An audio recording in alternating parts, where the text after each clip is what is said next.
നമസ്കാരം. പ്രവാസി മലയാളി പ്ലസിലേക്ക് എല്ലാ പ്രേക്ഷകർക്കും സ്വാഗതം. പ്രവാസി മലയാളികൾ അറിയേണ്ട ചില പ്രധാനപ്പെട്ട വാർത്തകൾ കോർത്തിണക്കിക്കൊണ്ട് ഞങ്ങൾ ഇന്ന് എത്തിയിരിക്കുകയാണ്. നമുക്കറിയാം, ഏറ്റവും കൂടുതൽ അപ്ഡേറ്റഡ് ആയിട്ടുള്ള ആൾക്കാരാണ് പ്രവാസികൾ എന്ന് പറയുന്നത്. ചില വാർത്തകൾ വിട്ടുപോയിട്ടുണ്ടെങ്കിൽ നിങ്ങളെ ഒന്ന് ഓർമ്മപ്പെടുത്താൻ കൂടിയാണ് ഇന്നത്തെ ഈ ഒരു സെഗ്മെന്റ് കൊണ്ട് ഞങ്ങൾ ഉദ്ദേശിക്കുന്നത്. ആദ്യ വാർത്ത തന്നെ നമുക്ക് നോക്കാം. ഏറ്റവും പ്രധാനപ്പെട്ട കാര്യം UAE-യില് 100 ദിർഹത്തിന്റെ കറൻസി നോട്ട്, പുതിയ കറൻസി നോട്ട് പുറത്തിറങ്ങിയിരിക്കുകയാണ്. സെൻട്രൽ ബാങ്ക് ഓഫ് UAE ആണ് ഇത് അറിയിച്ചിട്ടുള്ളത്. എമിറേറ്റ്സ് ന്യൂസ് ഏജൻസി ഇക്കാര്യം റിപ്പോർട്ട് ചെയ്തിട്ടുണ്ട്. ഇപ്രാവശ്യത്തെ നോട്ടിന്റെ പ്രത്യേകത എന്താന്ന് വെച്ച് കഴിഞ്ഞാൽ നല്ല ഭംഗിയിലുള്ള നോട്ടാണ്. ഈ ഭംഗി മാത്രമല്ല, ഒപ്പം തന്നെ സുരക്ഷയ്ക്കും പ്രധാനപ്പെട്ട ഒരു പങ്ക് തന്നെ അതിന് കൊടുക്കുന്നുണ്ട്. പോളിമർ മെറ്റീരിയൽ ഉപയോഗിച്ചിട്ടാണ് ഈ നോട്ട് ഉണ്ടാക്കിയിട്ടുള്ളത്. ഇതില് ഭംഗിയുടെ കാര്യം പറയാന്ന് വെച്ചിട്ടുണ്ടെങ്കിൽ ഇതില് രാജ്യത്തിന്റെ വികസനത്തിന്റെ എല്ലാ ചിത്രങ്ങളും ഇതില് സൂചിപ്പിക്കുന്ന ചിത്രങ്ങളെല്ലാം കൊടുത്തിട്ടുണ്ട്. ഒപ്പം തന്നെ UAE-യുടെ സംസ്കാരം, അതിന്റെ പുരോഗതി, ഇതിന്റെ എല്ലാം പ്രതീകങ്ങള് ആഗോളതലത്തിൽ സാമ്പത്തിക വാണിജ്യ മേഖലയിലെ പ്രധാന കേന്ദ്രമായി UAE മാറുന്നു എന്നതിന്റെ ഒരു സൂചന നൽകുന്ന നോട്ടാണ് ദിർഹം. പുതിയ ദിർഹത്തിന്റെ അതാണ് 100 ദിർഹത്തിന്റെ നോട്ട് കൊടുത്തിട്ടുള്ളത്. നോട്ടുകൾക്ക് എപ്പോഴും ഭംഗിയേക്കാൾ കൂടുതൽ നമ്മൾ വാല്യൂ ആണ്. അത് കാണുമ്പോ തന്നെ ആ 100 ദിർഹത്തിന്റെ കറൻസി കാണുമ്പോ തന്നെ UAE-യുടെ പൈതൃകവും അതിന്റെ സംസ്കാരവും എല്ലാം അതിൽ സമന്വയിപ്പിച്ചിട്ട് നല്ല വളരെ കിടുകിടുക്കാച്ചിട്ടുള്ള നോട്ടാണ് എത്തിയിരിക്കുന്നത്. അതില് ഇപ്പൊ പ്രധാനമായിട്ട് പറയുന്നതെന്ന് വെച്ച് കഴിഞ്ഞാല് അതില് ജനങ്ങൾക്ക് പെട്ടെന്ന് മനസ്സിലാവുന്ന രീതിയിൽ തന്നെയാണ്. കാരണം ഇതുവരെയുള്ള നോട്ടിന്റെ പോലെ തന്നെ ചുവപ്പ് നിറത്തിന്റെ വ്യത്യസ്ത ഷെയ്ഡുകളാണ് ഇതിലുള്ളത്. ഇതില് നോട്ടിന്റെ മുൻഭാഗത്ത് ചരിത്ര സാംസ്കാരിക പ്രതീകമായിട്ടുള്ള അൽ ഖുവൈൻ നാഷണൽ ഫോർട്ടിന്റെ ദൃശ്യം ആലേഖനം ചെയ്തിട്ടുണ്ട്. ഇതില് അപ്പൊ അതുകൊണ്ട് പഴമയും പുതുമയും ഒരുപോലെ ബന്ധിപ്പിക്കുന്ന ദേശീയ പ്രതീകം എന്ന രീതിയിലാണ് ഈ കോട്ടയുടെ ദൃശ്യം ഉണ്ടാക്കിയിട്ടുള്ളത്. ഈ പ്രദേശം എന്ന് വെച്ച് കഴിഞ്ഞിട്ടുണ്ടെങ്കിൽ ആ പ്രദേശം തന്നെ അവിടെ ഏറ്റവും ഭംഗിയുള്ള സ്ഥലമാണ്. മനോഹരമായ കടൽ തീരങ്ങളും വിനോദങ്ങൾക്കുള്ള ഇടങ്ങളും ഒക്കെ ഉള്ള ഒരു പ്രദേശമാണ് ഈ അൽ ഖുവൈൻ എന്ന് പറഞ്ഞിട്ടുള്ള പ്രദേശം. ആ വാക്കിനൊരു പ്രത്യേകതയുണ്ട്. അൽ ഖുവൈൻ എന്ന് വെച്ചാൽ എന്ന് വെച്ച് കഴിഞ്ഞാൽ അറബി ഭാഷയിലെ അമ്മ എന്നുള്ള അർത്ഥത്തില്. അതുപോലെ അൽ ഖുവൈൻ, ഖുവൈൻ എന്ന് പറഞ്ഞിട്ടുണ്ടെങ്കിൽ ശക്തി എന്നാണ്. അപ്പോ അമ്മയുടെ ശക്തി എന്നുള്ള രീതിയിൽ അത്രയും ഒരു മാതൃശക്തിയുടെ ഒരു പ്രതീകമായിട്ടുള്ള സ്ഥലമാണത്. അവിടുത്തെ കോട്ടയാണ് ഇതില് ഏർപ്പെടുത്തിയിട്ടുള്ളത്.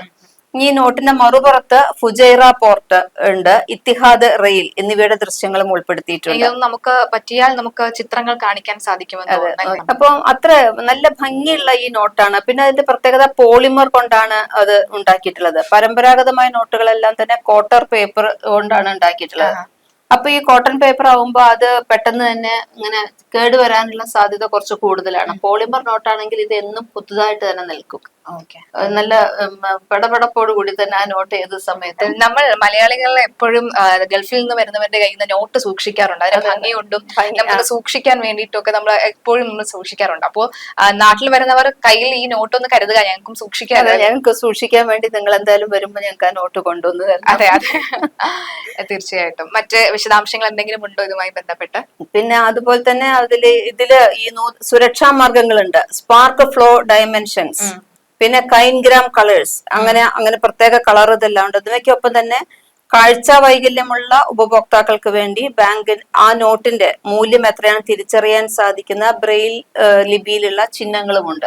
ബ്രെയിൽ ലിപിയിലുള്ള ചിഹ്നങ്ങളും അതിൽ വെച്ചിട്ടുണ്ട്. അപ്പൊ കണ്ണിന് കുറച്ച് കാഴ്ച കുറവുള്ളവർക്കോ അല്ലെങ്കിൽ അങ്ങനെ ഇത് ഇല്ലാത്തവർക്കും ഇത് സഹായിക്കും.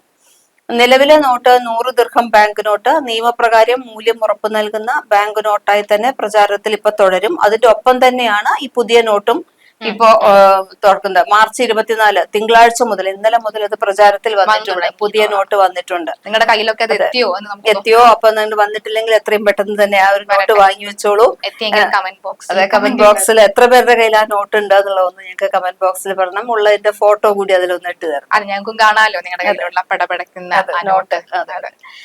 മറ്റൊരു വാർത്ത ഇതുമായി ബന്ധപ്പെട്ട് വരുന്ന ചെറിയ പെരുന്നാളിന് മുന്നോടിയായി ദുബായ് വിമാനത്താവളത്തിൽ ഇനി തിരക്കേറുമെന്ന വാർത്തയാണ്. നമുക്കറിയാം, ചെറിയ പെരുന്നാളിനെ സംബന്ധിച്ചിടത്തോളം നിലവിൽ അനവധി തിരക്കുകളൊക്കെ തന്നെ വരാനുള്ള സാധ്യതയുണ്ട്.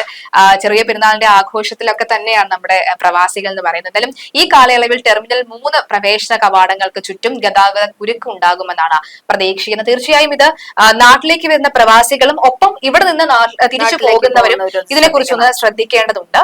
ദുബായിൽ നിന്ന് പുറപ്പെടുന്ന യാത്ര യാത്രക്കാർ കാലതാമസം ഒഴിവാക്കാൻ യാത്രകൾക്കായി അധിക സമയം ചെലവഴിക്കണമെന്നാണ് എമിറേറ്റ് അധികൃതർ അറിയിച്ചിരിക്കുന്നത്.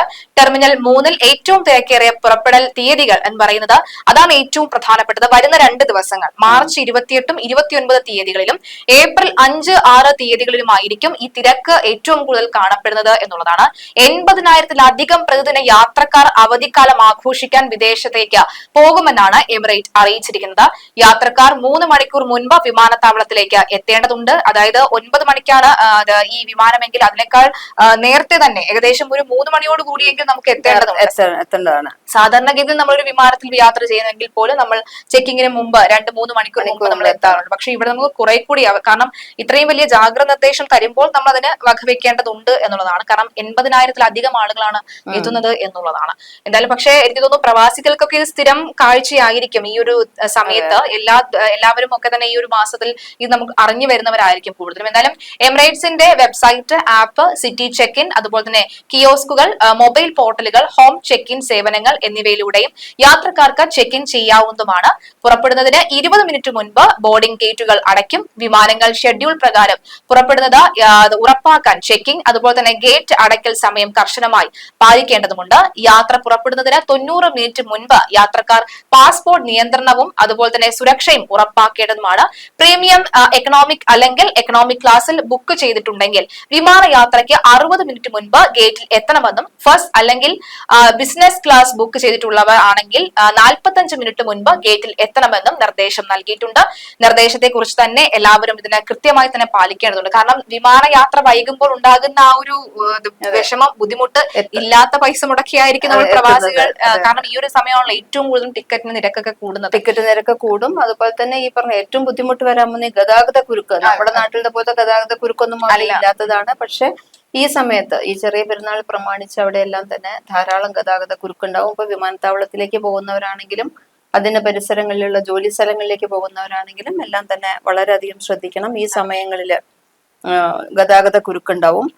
ഇവിടെ നിന്ന് പോകുന്നവരും അത് ശ്രദ്ധിക്കണം. അപ്പൊ ഇതിൽ ഈ ഗതാഗത കുരുക്കുണ്ടാവുമെങ്കിൽ തന്നെ വേറൊരു ഗുണമുണ്ട്. ഇപ്പൊ ഖത്തറിലൊക്കെ ഉള്ള ഒരു കാര്യം അതിന്റെ കൂടെ പറയാവുന്നതാണ്. പൊതുവെ എല്ലായിടത്തും തന്നെ ഇനിയിപ്പോ അവധിയിലേക്ക് വരുവാണ്.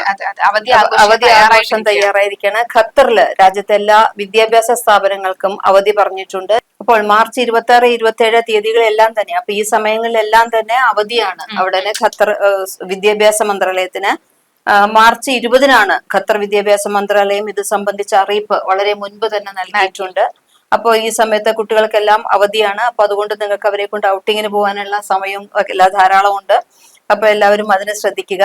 അതുപോലെ തന്നെ ഖത്തറിലെ മുഴുവൻ പൊതു സ്വകാര്യ വിദ്യാലയങ്ങളിലെയും കിൻഡർ ഗാർട്ടനുകളിലെയും വിദ്യാർത്ഥികൾക്ക് 26, 27 തീയതികളിലെല്ലാം കംപ്ലീറ്റ് അവധിയാണ്.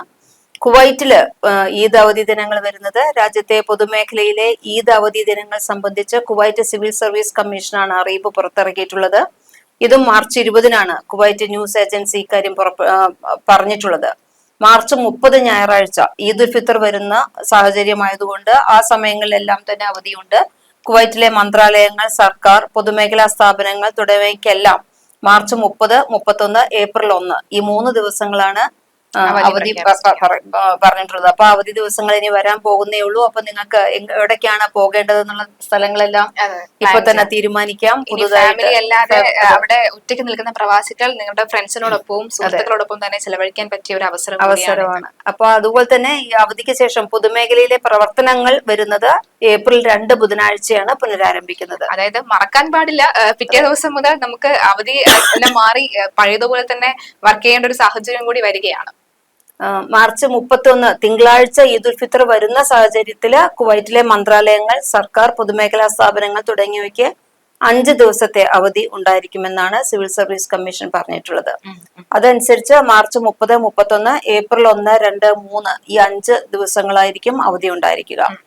ഈ സാഹചര്യത്തിലും അവധി കഴിഞ്ഞു വരുന്ന പൊതുമേഖലയിലെ പ്രവർത്തനം തുടങ്ങുന്നത് ഏപ്രിൽ 6-ാം തീയതി ആയിരിക്കും. ഞായറാഴ്ചയാണ് പുനരാരംഭിക്കുന്നത്. കാരണം അവിടെ വെള്ളിയാഴ്ചയാണല്ലോ പൊതു അവധി. അപ്പൊ ഏപ്രിൽ 6 ഞായറാഴ്ച അവധി കഴിഞ്ഞ് പുതുതായിട്ട് ഇപ്പൊ ഇനി എന്തായാലും അവിടെ എല്ലാ കാര്യങ്ങളും ഏപ്രിൽ 6-ാം തീയതി മുതലായിരിക്കും. ഈ ഒരാഴ്ച മൊത്തം ഒരു അവധി മോഡായിരിക്കും ഉണ്ടായിരിക്കുക. തീർച്ചയായിട്ടും എന്തായാലും വളരെ ചെറിയ വാർത്തകൾ മാത്രമാണ് ഇന്ന് എത്തിയിരിക്കുന്നത്. നാളെ വരും ദിവസങ്ങളിൽ മറ്റു വാർത്തകളായിട്ടൊക്കെ തന്നെ ഞങ്ങൾ എത്തുന്നതായിരിക്കും. അവധി ദിവസങ്ങളും അതുപോലെ തന്നെ അപ്പോഴുള്ള ഒരു ആഴ്ചയാണ് ഇപ്പോൾ കടന്നു വരുന്നത്. വിഷമങ്ങളും അതുപോലെ ദുഃഖങ്ങളും ഒക്കെ മാറ്റിവെച്ച ആഘോഷത്തിന്റെ ദിവസം തന്നെയാണ് എത്തിയിരിക്കുന്നത്. സ്നേഹത്തിന്റെയും സാഹോദര്യത്തിന്റെയും ഐക്യത്തിന്റെയും കൂടി ഒരു പിറവി കൂടിയാണ്. ജാതി മത ഭേദമന്യേ നമ്മൾ പ്രവാസികൾ മലയാളികൾ അടക്കമുള്ളവർ ആഘോഷിക്കുന്ന ദിവസം കൂടി തന്നെയാണ്. ഏതായാലും അഡ്വാൻസ് എല്ലാവർക്കും ഒരു ഈദ് ഉൽ ഫിത്തർ ആശംസകൾ നേരുകയാണ്.